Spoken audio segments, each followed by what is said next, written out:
ഇന്ന് നമ്മൾ give away കൊടുക്കാൻ വേണ്ടി പോകുന്നത് ഇതേ മലപ്പുറം തിരൂരിലും താനൂരിലായിട്ടാണ് നമ്മളിത് വെക്കുന്നത്. സ്ഥലത്തിന്റെ ചെറിയൊരു വീഡിയോ നമ്മൾ തരുന്നതായിരിക്കും. ഓടിപ്പോയിട്ട് എടുത്തോളണം. നമ്മൾ കഴിഞ്ഞ ആഴ്ച കൊടുത്ത ഗീവ് അവേ കോഴിക്കോടായിരുന്നു നമ്മൾ വെച്ചിട്ടുണ്ടായിരുന്നത്. ഹലോ, എൻ്റെ പേര് രാജേഷ്.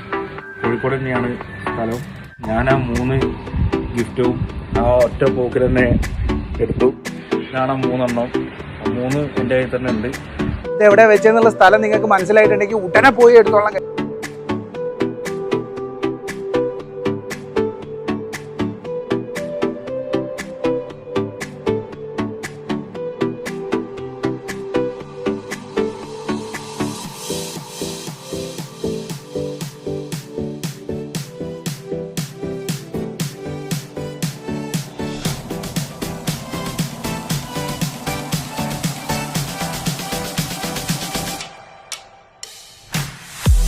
അടുത്ത ആഴ്ച കാണാം ഗൈസ്. Bye bye.